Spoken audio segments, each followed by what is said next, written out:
सो hey guys, अभी हमारा problem है problem B, Codeforces round 1006। नाम मैंने मेंशन नहीं किया क्योंकि काफ़ी बड़ा नाम दिया है। इसमें सारी प्रॉब्लम्स के नाम बहुत अजीब से दिए हुए हैं। हम आते हैं मेन प्रॉब्लम पे। हमें एक इंटीजर n दिया हुआ है और एक स्ट्रिंग दिया हुआ है s। ठीक है, स्ट्रिंग s। इसके अंदर बस दो ही कैरेक्टर है, या तो हाइफन होगा या फिर अंडरस्कोर होगा। ठीक है, इस तरह से हो सकता है। ये स्ट्रिंग है, ओनली टू कैरेक्टर्स, हाइफन या फिर अंडरस्कोर। ठीक है, और हमें इसमें से ये सब सीक्वेंस बनानी है। This sorry, hyphen underscore and hyphen face की तरह दिखने वाले। ठीक है, हमें क्या करना है बेसिकली, इसको हमें रीअरेंज करके इस स्ट्रिंग को रीअरेंज करके इसमें से हम इस तरह की कितनी सब सीक्वेंस बना सकते हैं, कितनी मैक्सिमम सब सीक्वेंस बना सकते हैं, हमें वो बताना है। ठीक है, ओके।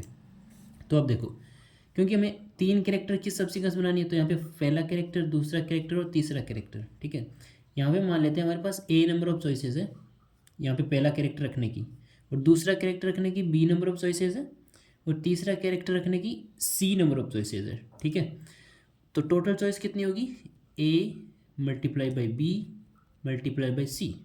ठीक है, ये सिंपल PNC में देखा आपने। ओके, जैसे कि सिंपल से एग्जांपल से समझाता हूँ कि 3 बार हेड या टेल आने की चॉइसेस कितनी। पहली जगह हेड या टेल आ सकता है, तो यहाँ पे दो चॉइसेस है। दूसरी जगह हेड या टेल आ सकता है, यहाँ पे भी दो चॉइसेस है। और तीसरी जगह हेड या टेल आ सकता है, यहाँ पे भी दो चॉइसेस। टोटल कितनी होती है, 2 × 2 × 2, टोटल 8 होती है। ठीक है, बताता हूँ कैसे।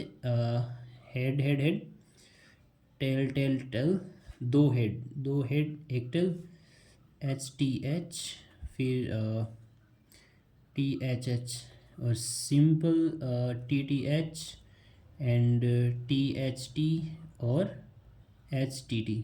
ठीक है, तो कितने, 1 2 3 4 5 6 7 8। ठीक है, इस तरह से होता है। तो हमारे पास पहली पोजीशन पे 8 चॉइसेस है, दूसरी जगह B है, तीसरी जगह C है। तो टोटल चॉइसेस होते हैं A × B × C, और हमें इसी को मैक्सिमाइज करना है, इस मल्टीप्लिकेशन को। ठीक है, तो अब देखो, इसको मैक्सिमाइज करना है तो हम हर इसका जो मल्टीप्लिकेशन है उसको मैक्सिमाइज करने की कोशिश करेंगे। तो यहाँ पे देखो, क्या बी की जगह क्या आ रहा है, बस अंडरस्कोर आएगा, क्योंकि बीच वाला कैरेक्टर में अंडरस्कोर लेके आना है हमें। ठीक है, तो यहाँ पे हमें जितने भी अंडरस्कोर है उन सबको बीच में रखना होगा। राइट, यहाँ पे जितने भी अंडरस्कोर है उस स्ट्रिंग में सब में बीच में रखना होगा।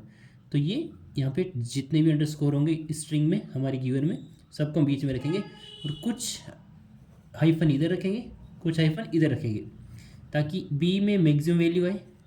और इन दो ए एंड सी का मल्टीप्लिकेशन अब ये मैक्सिमाइज करना है हमें। ठीक है, तो हमारे पास टोटल नंबर ऑफ हाइफन मान लेते हैं कि हमारे पास एक्स नंबर ऑफ हाइफन है टोटल। ठीक है, एक्स नंबर ऑफ हाइफन है। मान लेते हैं कि एक्स में से कुछ मैं इधर रखता हूँ, सपोज वाई इधर रखता हूँ। ठीक है, तो यहाँ पे कितने होंगे, एक्स माइनस वाई। हमें क्या करना है, X multiplication X minus Y, इसको मैक्सिमाइज करना है। तो इसको मैक्सिमाइज करना है, तो ऑफ कोर्स हमें पता है कि अगर हम इसको हाफ हाफ डिवाइड करें, x/2 एंड x/2, तो उसका मल्टीप्लिकेशन मैक्सिमम होता है। एग्जांपल से देखते हैं। 8 है हमारे पास। ठीक है, अगर हम इसको इसको 8 को कैसे स्प्लिट कर सकते हैं, 4 4, या फिर 1 7 2 6 3 5, बस यही तरीके है। अब देखो सबका मल्टीप्लिकेशन करके देखो, 5 3 15, ये 12, ये 7 और ये 16। तो अगर हम किसी नंबर को हाफ हाफ से डिवाइड करते हैं तो मैक्सिमम मल्टीप्लिकेशन देता है। ठीक है, तो हमें कोशिश करनी है कि आधे इधर रखें हाइफन, आधे इधर रखें। ठीक है, तो ये डिसाइड हुआ कि आधे हाइफन इधर होंगे। टोटल नंबर ऑफ हाइफन अगर h है तो h/2 इधर होंगे, और यहाँ पे अगर अंडरस्कोर हमारा u है तो सारे अंडरस्कोर बीच में होंगे, उसके बाद यहाँ पे हाइफन होगा।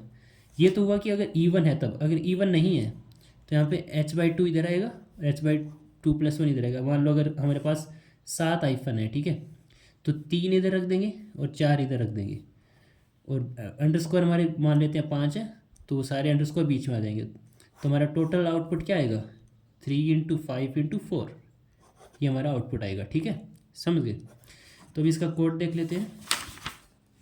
तो सबसे पहले एक इंटीजर n इनपुट ले लिया, फिर एक स्ट्रिंग बनाई, स्ट्रिंग इनपुट ले ली, फिर एक बार हाइफन एच और अंडरस्कोर यू बनाया, ठीक है। फिर हमने काउंट कर लिया कि हाइफन कितने हैं, एच प्लस प्लस, अगर स्ट्रिंग का कैरेक्टर हाइफन है तो, अदरवाइज यू प्लस प्लस, ठीक है। फिर एक आंसर में बनाया इक्वल टू जीरो। अगर ये ओड है, ओड के केस में हमने क्या किया था कि एच इधर एच बाई टू, फिर यू, फिर H by two plus one. तो हमने भी यही किया यहाँ पे आंसर में, H by two multiply by number of underscore multiply by H by two plus one. और फिर आंसर में क्या किया है, एच बाई टू, सॉरी ये केस हो गया और इवन वाला केस। इवन के केस में तो हाफ हाफ स्प्लिट हो जाएंगे, ठीक है। H by two into you into H by two, और यहाँ पे फाइनल आउटपुट, दैट्स इट, ठीक है। बहुत सिंपल सा कोड है। और आई थिंक एक चीज़ और यहाँ पे आप इसमें लॉन्ग लॉन्ग यूज़ करना, ठीक है। मैंने यहाँ पे इंटीजर लिखा है बट कोड में लॉन्ग लॉन्ग ही यूज़ किया है। तो इंटीजर की जगह लॉन्ग लॉन्ग यूज़ करना, क्योंकि यहाँ पे वैल्यूज़ ज़्यादा जा सकती है, 10 की पावर 15 तक थी आई थिंक कंस्टेंट में। तो वो आपको रॉन्ग आंसर देगा ऑन टेस्ट केस 3 अराउंड। तो आप लॉन्ग लॉन्ग यूज़ कर लेना, ठीक है। बाकी मैं कोड कमेंट में ऐड कर देता हूँ। बाकी thank you so much for watching the video and do subscribe the channel for more videos. Thank you.